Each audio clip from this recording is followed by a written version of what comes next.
Being a professional dancer and choreographer, and I think working in the arts in general, it is not something that I would suggest everyone. Hello, everyone, and welcome back to my channel. Today, we are covering a very interesting topic, which is things I wish I knew before becoming a dancer. I am so grateful that I got to pick this career, and I have become a professional dancer, and I'm still a professional dancer, and I'm still working with what I like and what I truly love. But it's also very hard. I would say no job is easy, right? Anything you're gonna choose to do in the future, it's gonna be hard because it's kind of normal. Nonetheless, I do think that dance is one of the hardest jobs you can get. Why is it hard? Let's try to break it down a little bit. Dance is a very physical demanding job. It's one reason why it's extremely hard. You have to train. You have to know how to train. You have to know how to keep your body healthy and injury free, or at least like as much injury free as you can, right? Then dance is an art. And although it's very physical and it should be considered a sport, probably, we just have different rules. Actually, we play by different rules, or it's really hard to define our rules in dance. Because in a sport, you usually have a very clear set of expectations, and like certain skills maybe are a certain score. If you achieve something, that is kind of considered the threshold of, okay, I made it, or like I am good, now I'm gonna go next level. With dance, growth is definitely not linear, like not at all. It's actually like this. It's actually like a roller coaster, like a very intense roller coaster, I may add. Dance is just complicated, like extremely complicated. Why is that? From a society standpoint, dance is not something that you need. You know what I mean? Like, it's just not the kind of job that is necessary to survive. Now, dance, I believe personally it is necessary to thrive as a society, and it brings a lot of positive things to the individual and to the community. But in the eyes of a very capitalistic society, dance is just not necessary. So you will notice that there's a lot of friction trying to become a professional dancer. When you're a good dancer as a kid, everybody praises you. But once you grow up, you're kind of made fun of for wanting to become a professional dancer. Isn't it so interesting? There's so much more that I could say about this point, but let's move on. Dance is expensive. It is so expensive. Depending on which style of dance and genre, like, you are seeing a lot of money going out of your wallet. When you start dancing, if you are a kid, that brings a lot of like economic weight onto the families. It's really not easy to find out how to make this your career.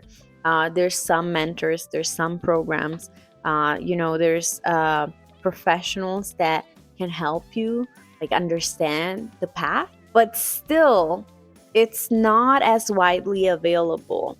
So it will not be available everywhere for any kind of budget. It's just not that kind of job that you will find a lot of professional dancers hanging out everywhere in every city of the world at any time.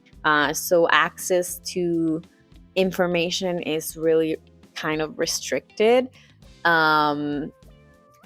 Being a professional dancer and choreographer, and I think working in the arts in general, it is not something that I would suggest everyone. This may sound controversial because I am a professional dancer and choreographer. This is just a word of advice by somebody that is in the business,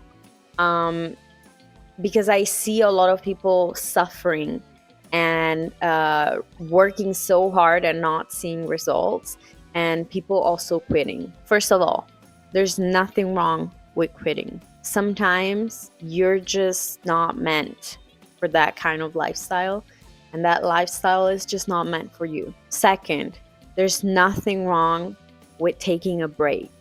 I have known plenty of dancers that just got overwhelmed and took a break and then went back. I know it's not seen as super positive within this business because people are going to just think you quit, but it's okay. And I think something very good to like connect to the last point is you shouldn't care about what people think. There's very few people that you should care about what they think. In general, as a rule of thumb, like you shouldn't care about what most people think. So I think something smart that people could think about is, do I like any other jobs? Would I enjoy doing any other jobs? Is dance truly the only thing I would do? I don't say this just to discourage people from being professional dancers. It's truly something that you should consider, because sometimes those skills that you learn from a different job may come in handy. And also, it's not just a financial return. Like, sometimes you can have a part-time job and that allows you to pay your rent, your bills, and still be a professional dancer. Because nowadays it's really hard. Does everyone need to do that? No. Some people are able to be supported by their family. Some people worked hard to move to a different city with already some savings. Other people open businesses. There's really plenty of ways. There's really plenty of ways to succeed as a dancer, but that is why I would first consider if there's something else you enjoy doing. So where I'm from, and I think most places in the world, when people hear about being a professional dancer, the first thing people think is being a dance teacher, which is beautiful. But I see it a little differently, because there are several professional dancers that are also teachers, but just teaching doesn't necessarily make you a professional dancer, and just being a professional dancer doesn't make you necessarily a good teacher too. So they can coexist, these roles can coexist, but I think most people are used to see the role of dance teacher and not the role of like performer or choreographer and stuff like that. So when people ask me what I do and I reply professional dancer and choreographer, there's usually a little bit of like back and forth, because people don't quite understand what my job is. So they're always like, so you teach dance? And I'm just like, not really, because I do teach classes. In my specific case, I usually teach dance residencies or master classes, or like short-term projects. I personally don't take year-long commitments for teaching, because I'm usually busy performing. That is not everyone. Sometimes there's schools that are okay with you just like finding a sub. In my case, I already know I'm usually busy performing with different companies or different gigs, so I usually just accept short-term teaching commitments. So you can just imagine the confusion, because they're like, so what do you do? And I usually explain to them, well, I dance for different dance companies. I also do different gigs like on TV or music videos or concerts and all of that. And they're just like, but what do you do when you're not doing that? And that is what the hard part is, I think. There is this expectation that you just kind of like move to a big city, get an agent, and start performing for people. It's just not like that. I wish I knew it would take so much more discipline than what I thought. I consider myself a fairly like disciplined person. I just thought it was gonna be like train hard and good things are gonna come. I was always focused on that kind of discipline that nobody ever told me that the discipline was gonna be like totally different. Like the hard part, sometimes the hard part can be like going to class, but that's not really the hard part. The hard part is like organize yourself, work for yourself, find opportunities for yourself, make that phone call, text that person, that artist, or go to that audition. I can't tell you how many auditions I've done. I'm always speechless thinking about the amount of auditions that it takes to be a professional dancer, because some people think you just audition once or twice and then you're set, but what people forget is that every single job you see me in, most likely I have done an audition for that. This is the kind of discipline, the mental discipline that you need to have. You need to have a strong mind. You will doubt yourself. You will, but you just cannot afford to be in that state of mind for too long, because you're gonna have to do another audition and you're gonna be confident. You have to look confident, you have to be confident. And after the audition, you're gonna work with people that probably you've never seen before, and you have to, you have to be good. You have to be the responsible artist, you have to do your best, you have to be quick. It's not easy, and all of this stuff is not necessarily like things that every artist has. You may be good at picking up choreography very fast, but you may just be bad at replying your email, and that is a thing. So the kind of discipline that it takes, it's on a different level. You're gonna be stressed about money. You're gonna see gigs that pay very little and gigs that pay a lot, and you're not always gonna get what you want. Just think that normal people jobs, you apply, you study, you prepare your resume, you apply, and you go on different interviews, right? And then one of them maybe is gonna offer you the job and you're gonna stick with that job for a little while. Okay, for dance is like that, but on steroids, because you're gonna constantly have to update your materials. You're gonna constantly have to submit yourself, or people are gonna submit for you to different auditions. You're constantly auditioning. You're constantly seeing people that you don't know. You're constantly working with people that you don't know. And it's always different projects, different people, different lengths of projects. Like it's everything. It's so different. And this is like a never ending circle. Like it doesn't get to the point where you're like, oh, okay, like now I'm gonna, like, unless you book a really long tour, but it's usually like you don't get to that point where you sit down and you're just like, okay, I'm just like, I'm not gonna do anything anymore. It's very rare, it can. I hope it happens, but it's very rare. It's just not in the nature of the business. Everything is very dynamic and you have to be flexible. You have to be disciplined. Like, you have to be rigid, but also flexible. You have to be disciplined, but also like you have to love yourself. It's a mess. It's truly a mess. Another thing that I wish I knew, working harder doesn't necessarily bring the most results. Working smarter does. When I was younger, I used to train like a crazy person. And I think a lot of people in dance have this view of like, the more you push, the better. And it's just not like that, because you have to look at longevity.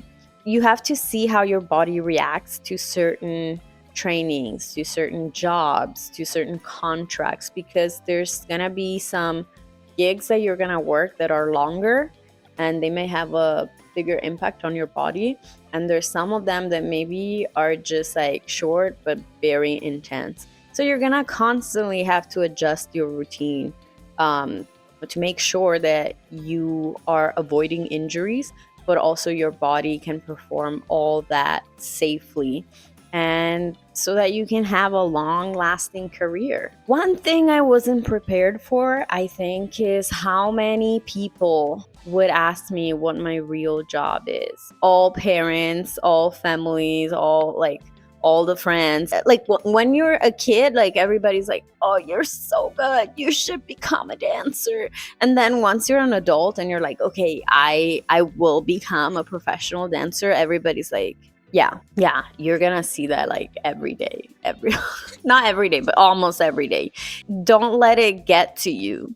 Do not let it get to you, because it will be an absurd amount of looks that you're not gonna like, and you know exactly what they mean. A lot of people are gonna ask if your job is real. I don't know if the world is prepared to hear the exposure thing. You all heard it, like, oh, it's gonna be great exposure. I have tons of opinions about that. Anyways, I think nobody has prepared me on the amount of freedom that I was gonna have in this career, because you do not have freedom on everything, but you do have some kind of freedom, because at the end of the day, I can say no to a job and I can say yes. I can decide to go to an audition or no.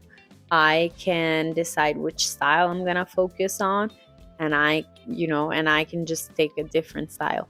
So there's so many choices that I think nobody had prepared me for, because I was always told what to do. Although I've always been a very independent person with a strong personality, I don't think anyone is prepared to know how much freedom sometimes you have, because it got to a point where I started feeling bad for saying no to jobs that I wasn't interested in, or to say no to jobs that didn't pay enough, or having to pick between two jobs, or just plainly like having to reevaluate what I was gonna do. You're gonna have a lot of admin work to do, kind of thing, sending emails, signing contracts, updating your materials, preparing your things.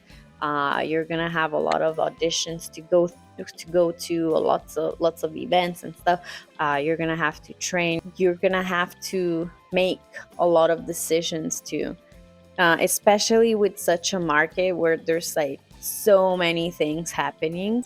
So if you are a dancer and you feel a little lost, or you're trying to understand if the dance world is for you, please subscribe to my channel and let me know what kind of questions you have. Just, add it there in the comments. I read all of my comments. I write down questions that people may have. Follow me on all social media platforms too. I post a lot of different things there. So maybe you can see. I will also try to make a long video about it, like a vlog situation. But with that, sometimes I just can't record because of NDAs, and other times I just plainly forget because I'm so focused into like the rehearsal, the job, and this.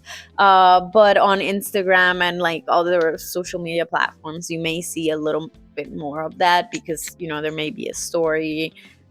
There may be a carousel, or short stuff that may give you a little insight on what it's like to be a professional dancer. Well, thank you so much for watching my video. Let me know what questions you have. Bye.